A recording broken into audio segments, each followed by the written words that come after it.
At Mind Movement, we are dedicated to helping others figure out how to live the life they want most. We believe that inside of all of us is the desire to improve our lives. The tragedy is most people won't even admit to themselves what it is they truly want most.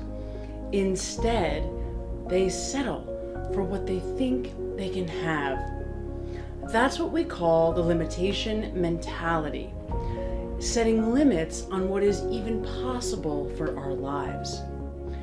You see, it's like we've all been given a lot of really bad information. We've been taught that our thoughts are irrelevant, that because they're invisible, they just don't matter, and that it's action that matters most. The fact is, that is fundamentally false. Your thoughts are the birthplace of every aspect of your life experience. Think about it.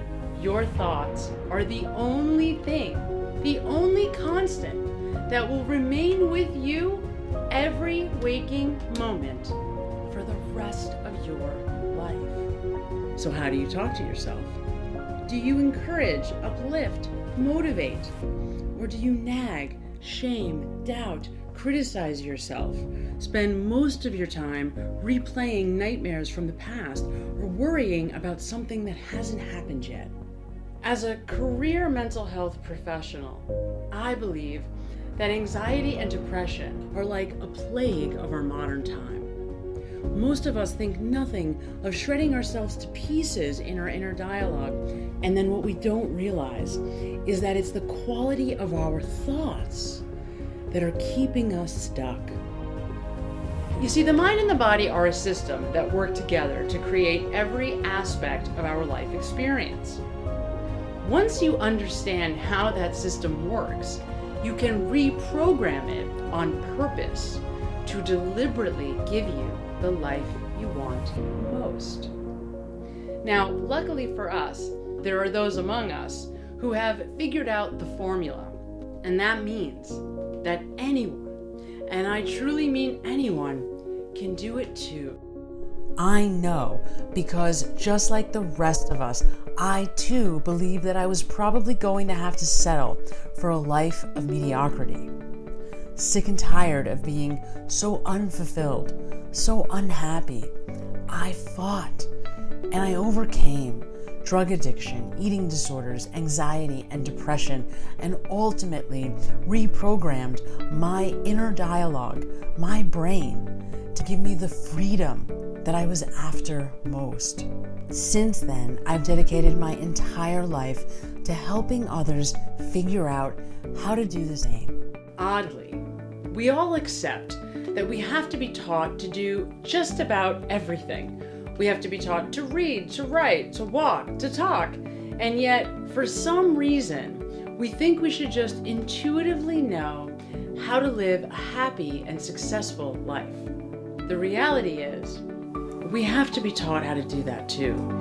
In my 12 years of learning how to live a fulfilling life, I stumbled upon a lot of information, and it turns out that there are only 4 things that you need to know in order to change. First, we have to have desire. Without that desire, you won't have what it takes to overcome the adversities standing in your way to get where it is you want to go. Everything in our world began with somebody's wanting. Can you finally be bold enough to admit to yourself what it is you truly want most?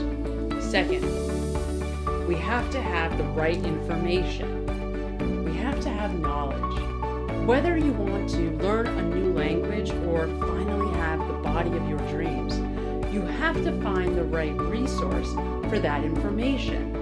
I simply cannot give myself something I don't have. Third, we have to have focus. We have to keep our eye on the ball. When we do, even our subconscious mind goes to work to pull the people, places, and things into our experience that are going to get us where we want this is a real challenge because, especially now with our cell phones attached at our hip, we're constantly distracted. We're constantly reacting to whatever circumstances are put in front of us. And that is what undermines our ability to stay focused on where we're going. The brain works a lot like a GPS system. With a GPS, we program the coordinates to get us from where we are to where we want to go. We don't keep changing the destination. We know we'll never get there. And finally, we have to have discipline. Now, I know this one's the toughest because doing something day in and day out, even when we don't want to, is not easy. But that's where change happens because it's going to update our hardware where the new wiring in our brain is born. Now remember this, change only happens one way. It only happens by stepping into this moment, the here and the now, and making a different decision than we've ever made before. Whether that decision is an action or a thought. Change doesn't happen tomorrow. Making plans and to-do lists are great, but they're not going to give you the life that you want most. Now, I know this may all seem daunting to you now, but as soon as you get started, you're going to instantly feel better and immediately see results. So I challenge you, because there is a part of you right now that is begging you to do this. So can you be bold enough to finally admit to yourself what it is you